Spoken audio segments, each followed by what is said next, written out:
Sziasztok! Egy fontos témát hoztam, mégpedig azt, hogy mi is ez a tudatszobrász dolog. Előre bocsájtva a lényeget, az élet nem tudatosított részeit tudatosítom, és addig alakítom, amíg számomra tetsző, illetve természetes eredményt nem ad, ami által a tapasztalatok olyanokká lesznek, amilyeneket én szeretnék. Na de, van-e ennek gyakorlati haszna, vagy csak egyszerű elmejáték az egész, kérdezhetnétek. Én a saját tapasztalatomból kiindulva és a visszajelzések alapján, akikkel dolgoztam, ezzel szintén egyetértenek, van. Méghozzá gyors, ütős, egyértelmű.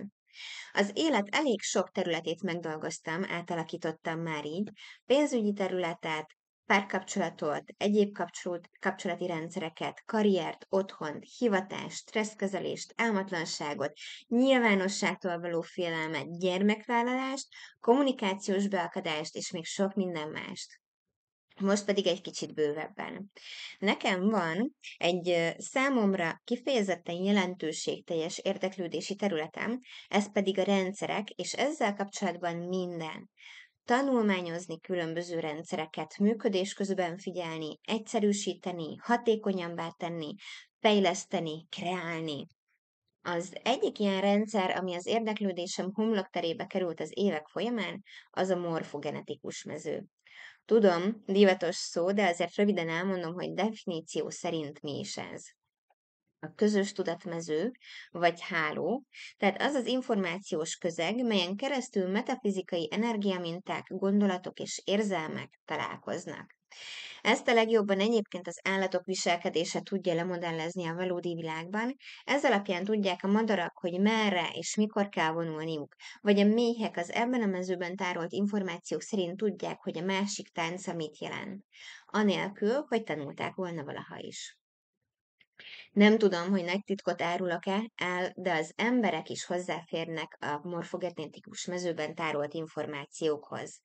Például, amikor elég emberhez eljut egy bizonyos fajta információ, és a kritikus határt elérve egyre többen és többen férnek hozzá ugyanahoz az információhoz, amit az első ezzel foglalkozó emberek mondjuk hosszú ideig tanultak vagy fejlesztettek ki magukban. És a végére már szinte teljesen egyértelmű az egész. Tágabb értelemben véve, ez a mező, ez a közös tudatháló mindent tartalmaz. Egy része olyan információkat, amik úgy általánosságban véve tudhatóak, más része olyat, amit bizonyos csoportok számára egyértelműek. Ezek a csoporttudatosságok akár egy nemzeté vagy hasonló elvek mentén gondolkodó embereké vagy egy családé, más része meg csak és kizárólag azt az energiát tartalmazza, amit egy ember a mindennapjaiban forgat. Ez az egyéni morfogenetikus mező. Ebben a mezőben találhatóak azok a gondolatok, elvek, meggyőződések, melyek alapján felépül a világunk, a közösen létrehozott és az egyéni világunk is. Van úgy, hogy ezekhez az információs tartalmakhoz érzelmek is kapcsolódnak. És itt van egy jó nagy érdekesség, akármilyen is legyen a gondolati tartalom, minél erősebb a hozzá kapcsolódó érzelmi minta, annál nehezebb túllátni rajta. És mivel ezek alapján a tartalmak, minták alapján mozog az életünk, egy-egy ilyen beakadás vagy fixálódás elég nagy galibákat tud okozni. Például ezek alapján racionalizálni lehet olyan reakciókat vagy döntéseket, amik az idővonal egy későbbi pontján, ahol az adott információ már megváltozott, nonsensnek tűnhetnek. Mondjak rá példát? Azok a nők, akik olvasni tudnak akár csak a természet jeleiből is, azok veszélyesek, mert az ördögtől kapták az erejüket, így üldözöndőek.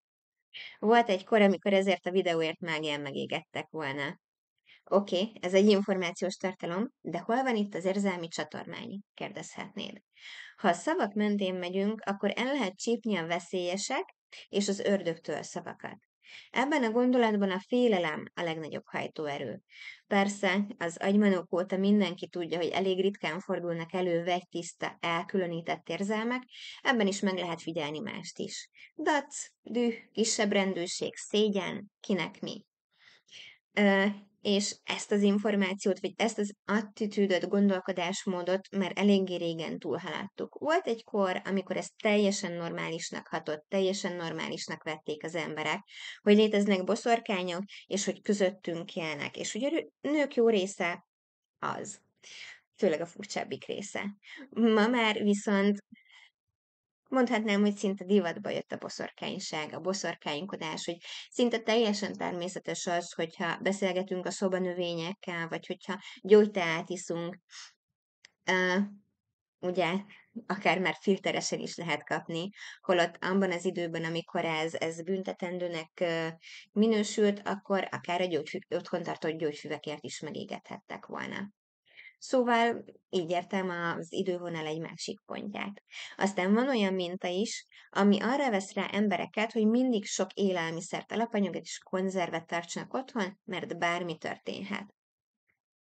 Oké, az állat alatti első hetekben talán tényleg volt jelentősége, hogy mekkora élelmiszer és WC papír készlettel rendelkezel, de amúgy ez egy eléggé elavult rögzülés. Vagy a kidobhatatlan tejfölös dobozok és befőttes üvegek halma. Tartsd meg, kislányom, jó lesz ez még valamire.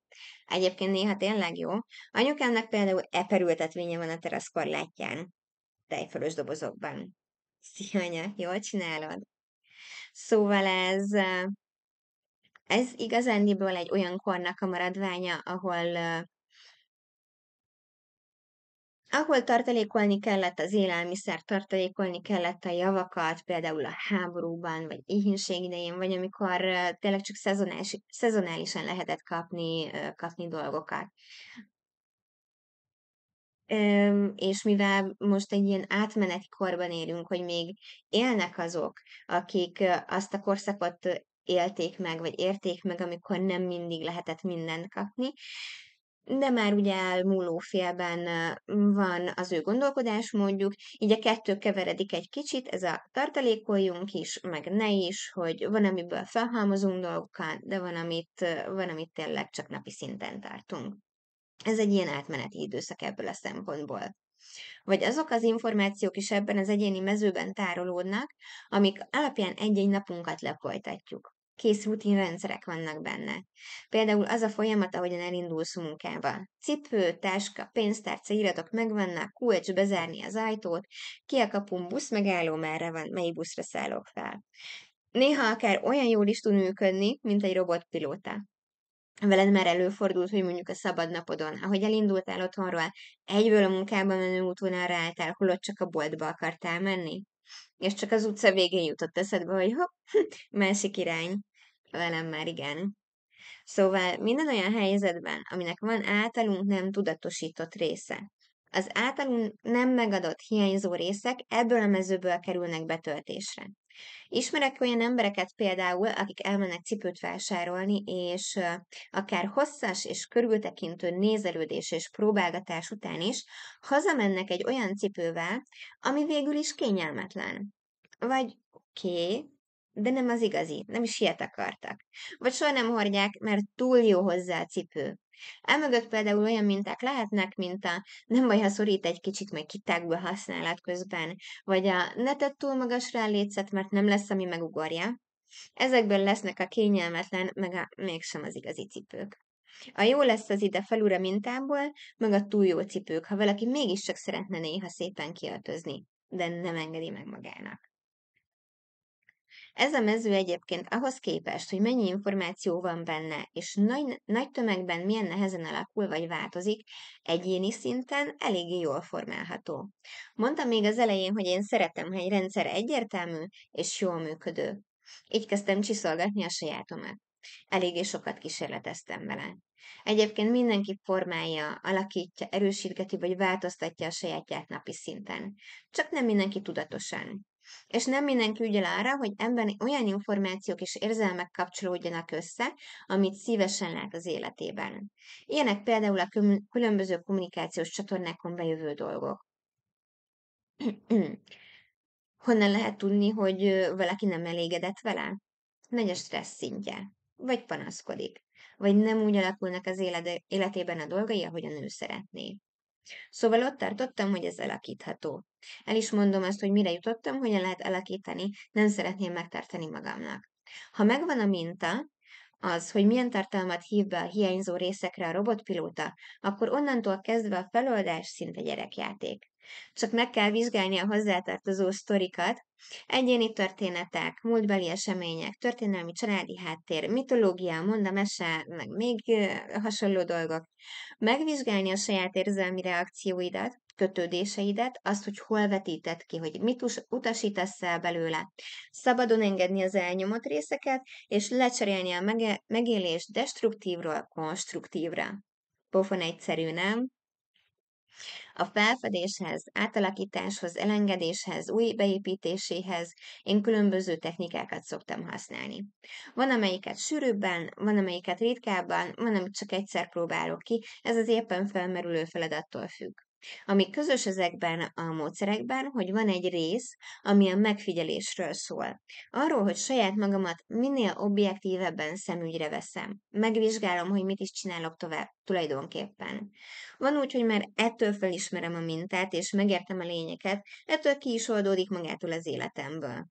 De van úgy, hogy a homlokomra csapós rész csak egy kicsit később jön.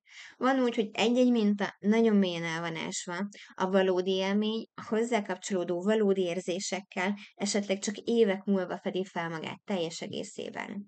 De ez nagyon ritka, a legtöbb dolog nem ilyen. És van olyan is, hogy valami sokkal, de sokkal bonyolultabbnak tünteti fel magát, mint amilyen valójában. Ilyen például a dohányzás. Vagy az összes többi függőség. Elmondja a történetét az őskori sámánoktól a boszorkányégetésen keresztül a bántalmazó attitűd társadalom kompatibilis kifejeződéséig, de valójában ez mind csak időhúzás. Nem azért csinálja, hogy megértsd és el tudd engedni, hanem azért, hogy minél tovább rajta maradj, hogy minél több indokot találj magadnak azért, hogy benne maradj. Valójában a leszokás annyi, hogy nem csinálod többet, és ellenállsz a kísértésnek. Ez ilyen egyszerű. A többi csak sablon. Szóval, megfigyelés, megértés, az is fontos néha, hogy együtt érezz magaddal, azzal, aki átélte az adott eseményt, ahol beíródott a minta, aztán pedig engedd el. Tudatosítsd, hogy már nem az vagy, már dönthetsz magadról, már választhatsz mást. Tömören és röviden ennyi. A további videókban még fogok jönni egy részletesebb vagy gyakorlatiasabb szemléltetéssel. Ennyi lenne a tudatszobrászat lényege. Lefaragni a nem tudatosított részeket, ezáltal olyanná formálni az életed, a megéléseid, amilyenné te szeretnéd. Neked van olyan életterületed, amin változtatnál?